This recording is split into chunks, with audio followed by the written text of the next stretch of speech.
Bonjour tout le monde, mon propos est de vous montrer comment la nature, par son activité cyclique, est une source d'inspiration, est un modèle, un canevas de réflexion pour une économie positive en faveur de l'environnement.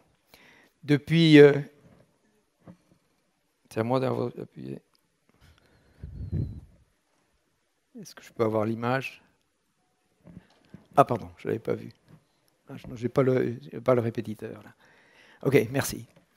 Donc, la nature s'est enrichie effectivement sur des centaines de millions d'années, de centaines de millions d'espèces, et chaque espèce a réussi parce qu'elle s'est immiscée dans ce qu'on appelle une niche écologique. Une niche écologique, c'est qu'elle crée son espace entre les espèces et elle s'habitue à l'environnement qui lui est proposé. Ça, c'est le succès de la réussite des espèces.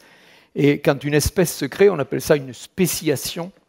Et cette spéciation qui a été très très lente, qui a duré des millions d'années, a créé ce que nous appelons la biodiversité, cette multitude d'espèces, des espèces que vous reconnaissez à l'écran, qui sont des espèces visibles, et puis surtout une biodiversité invisible, qui est la partie invisible du travail de la planète et qui joue un rôle considérable.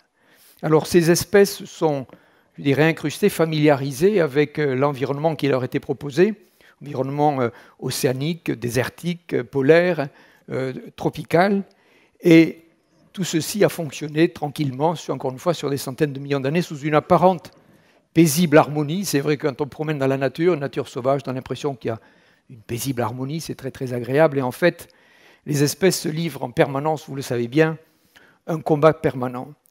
Et ce combat permanent, il est ce qu'on appelle l'expression de l'animalité, parce que chaque espèce est programmée pour le succès de sa propre espèce. Donc chacune travaille pour elle-même, avec dans un cycle, si vous voulez, naturel, d'abord qui commence par la reproduction. Le succès de la reproduction, c'est l'expression première de l'animalité. Ensuite, une prospérité, plus on est, plus l'espèce a de chances de réussir. Et en fait, la programmation de chaque espèce, c'est l'extension du territoire. Donc chaque espèce va essayer de gagner pour la prospérité. C'est ça l'expression de l'animalité. Alors, dans le règne animal, je dirais que chaque espèce acquiert à la naissance ses aptitudes. Donc ce soit l'art de construire, la capacité à se thermoréguler, hiverner éventuellement quand il fait froid, le sens de l'odorat, bien sûr, là de la chasse, le sens de l'orientation, c'est quelque chose qui est inné, qui va perdurer, le sens du terrain, et chaque espèce aussi reçoit à la naissance les outils pour la vie, les outils qui vont lui permettre de se nourrir et de défendre sa prospérité et son espèce. Alors les serres, le bec, la vitesse, donc tout ça, ce sont effectivement des outils. Et la phrase du bas est importante, c'est qu'ils n'en changeront jamais. Jamais une espèce ne va acquérir un nouvel outil pendant sa vie. Un oiseau migrateur ne va pas changer de GPS pour rejoindre le nid familial. Donc c'est quelque chose qui est important à savoir, il y a une espèce d'immuabilité dans ce que la nature reçoit au moment où les espèces reçoivent. Alors comme ça, sur des centaines de millions d'années, s'est créé un écosystème en équilibre. Alors ce n'est pas effectivement quelque chose d'immuable, gravé dans le marbre, c'est quelque chose qui est en évolution lente, une évolution lente qui s'est faite sur des centaines de millions d'années jusqu'à ce qu'arrive l'homme. Cet homme que j'appelle un mutant surdoué, nous sommes tous des mutants surdoués, doué d'une intelligence remarquable, et on n'échappe pas, si vous voulez, à notre animalité. Nous sommes des animaux, et donc nous allons nous attacher à la prospérité de l'espèce. Alors bien sûr, il y a la reproduction, je vous passe les images. La prospérité de l'espèce, nous sommes aujourd'hui 7 milliards, et bien sûr l'extension du territoire qui est ancienne. Les conquérants, ils avaient de la place là où ils étaient, mais ils partaient ailleurs, espèce d'extension permanente de l'espèce. Et l'intelligence humaine a fait que cet homme, cet animal surdoué, ce mutant surdoué, a créé des outils d'une puissance remarquable.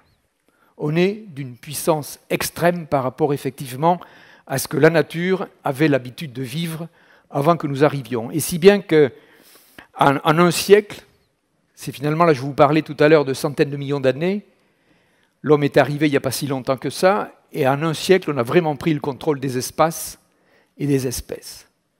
Et la question qu'on peut s'interroger, c'est de dire avec quel dessein. Alors, il est évident que par cette surpuissance, on s'est mis complètement en rupture avec l'écosystème Terre que j'ai décrit précédemment, où la nature vivait une harmonie qui n'est pas facile, mais en fait une harmonie, et nous avons rompu cette harmonie par la puissance de notre prégnance sur la nature. Alors, il faut revenir à l'écosystème Terre. Et l'écosystème Terre, si vous voulez, c'est 3 maillons. Le premier maillon, c'est la production primaire.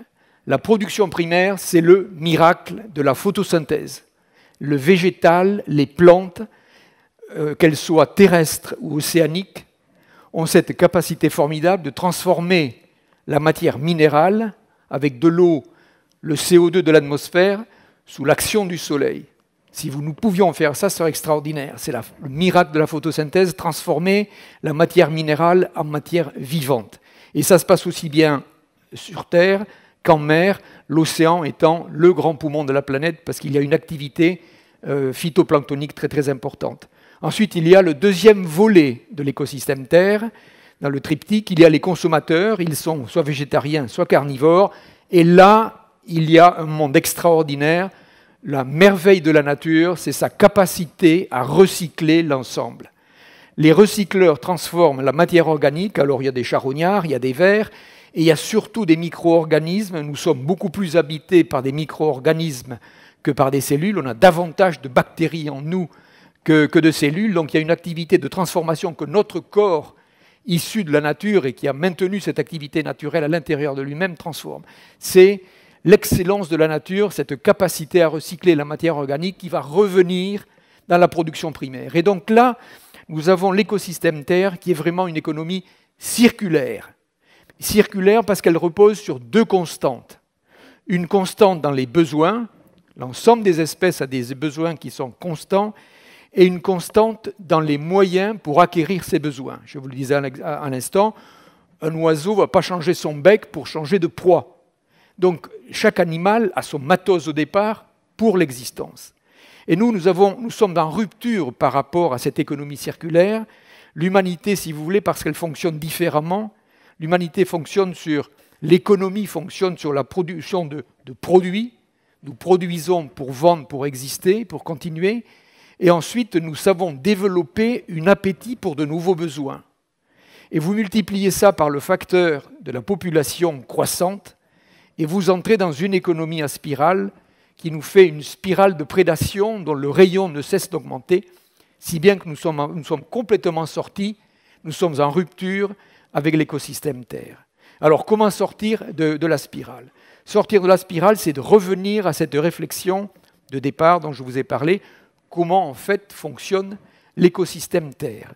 Donc, l'objectif que nous devons avoir dans notre activité, qu'elle soit personnelle, qu'elle soit professionnelle, qu'elle soit politique, c'est-à-dire que chaque chose que nous faisons, que nous engageons, nous devons nous interroger. C'est un petit pense-bête qui est simple, qui repose sur 3 interrogations. Quelle est notre action sur la production primaire en tant que consommateur et en tant que recycleur? Donc c'est ce triptyque-là sur lequel chaque fois il faut partir. Alors, quel est notre impact sur la production primaire? Il est évident que le vert, quand je dis le vert, je ne parle pas de politique, je parle du pigment de chlorophylle.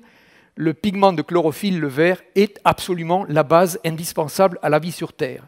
C'est de cette transformation de la matière minérale en matière organique par la photosynthèse, c'est-à-dire l'action du soleil, les végétaux vont capter le CO2 qui est dans l'atmosphère pour faire de la nourriture pour eux-mêmes. Le développement de la production primaire est absolument capital. Alors on s'interroge sur l'impact sur les forêts, sur les espaces verts. Donc il est facile sans arrêt de réfléchir. Verdissez vos balcons, vos toits, mettez du verre. Le verre, c'est le poumon de la Terre, c'est celui qui va fixer le CO2, qui va produire de l'oxygène indispensable. Quel impact en mer? Donc on ne le voit jamais assez, la mer est bleue pour nous, mais en fait la mer est verte.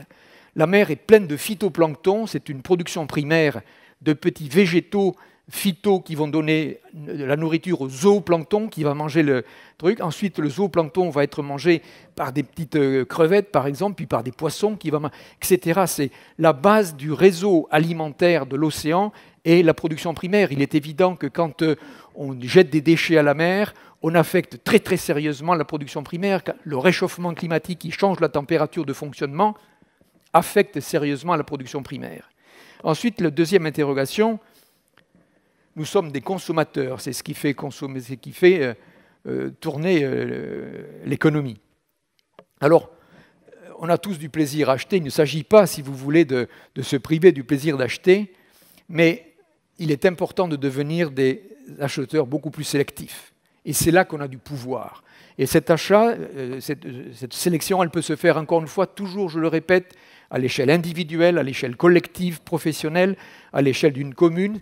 Il faut toujours, en fonction de son bras de levier, s'interroger sur ces choses. Sommes-nous des bons consommateurs? Être attentif à l'origine et à la qualité des produits. Il y a une éthique qu'il faut aller rechercher dans la fabrication des produits. J'ai bien aimé cette illustration, si vous voulez, parce qu'en fait, on fait des œufs, et au bout d'un moment, on se rend compte que, vous voyez l'histoire, on pourrait en fait supprimer cette pâte qui ne sert à rien.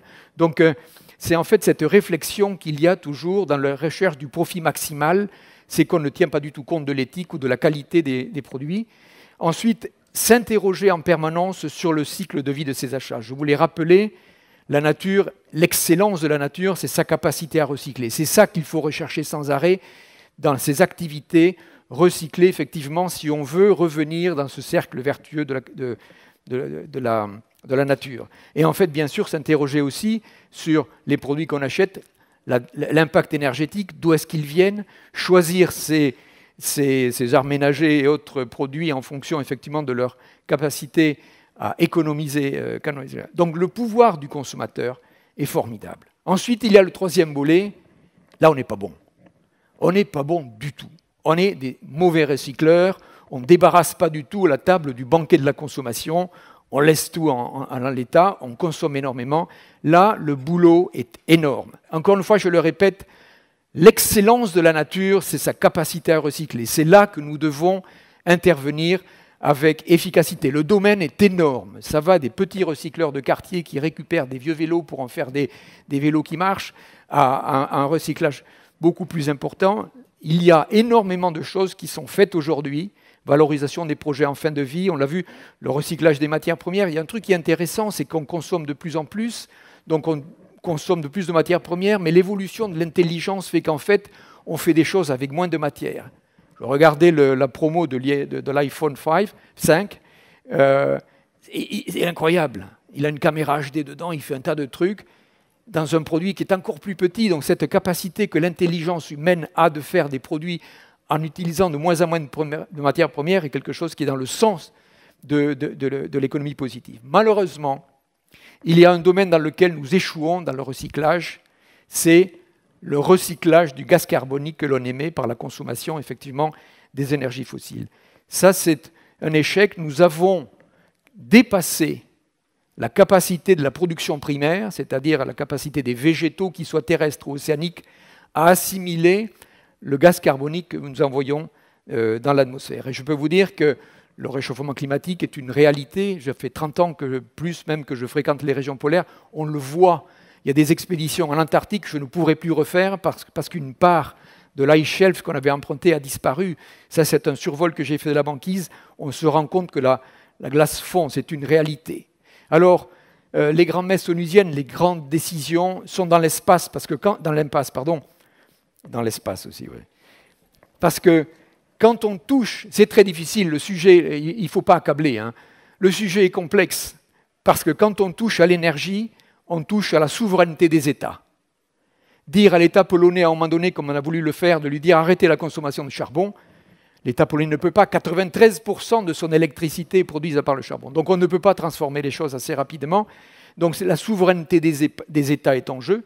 Et aussi autre chose en jeu, nos libertés individuelles. Regardez une grève, par exemple, qui va bloquer le dépôt de carburant. Oh là là, Marcel, va vite faire le plein de la voiture. Dimanche, on doit aller au mariage de la petite. Enfin, on est paniqué parce qu'on n'a plus accès à l'énergie. L'énergie est devenue quelque chose qui n'est pas cher, qui est extrêmement accessible et facile.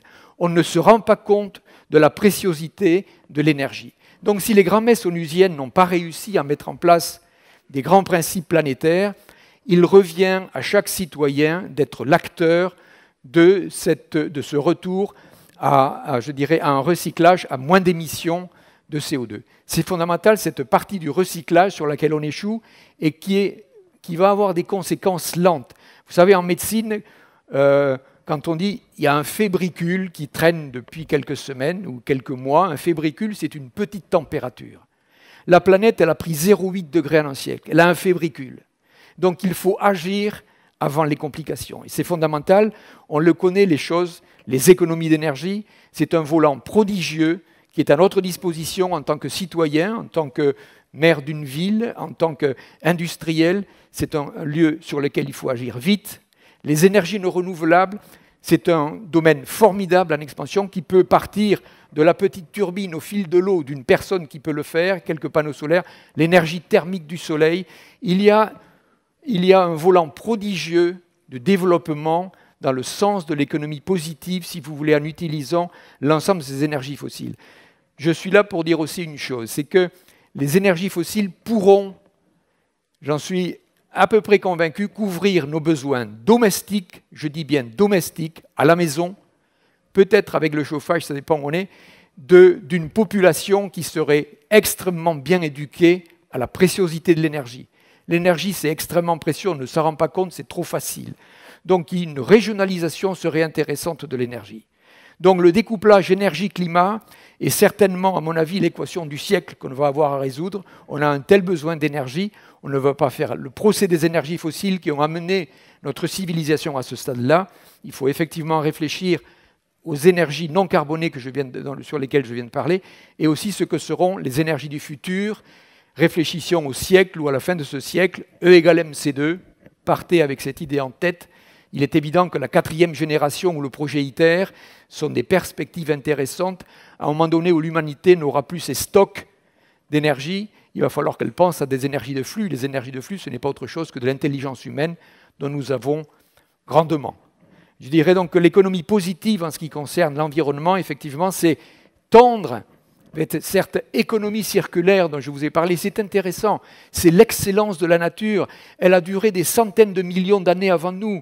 Nous arrivons avec une telle prégnance qu'il faut s'inspirer de ce cercle vertueux de l'écosystème Terre en s'interrogeant sur ces 3 points dont je vous ai parlé. Quelle est notre action sur la production primaire en tant que consommateur? Revenons des bons recycleurs. Et donc s'inspirer de l'écosystème Terre qui, à mon avis, est la seule économie, c'est l'économie positive qui est la seule qui peut nous conduire à un développement durable. Je vous remercie.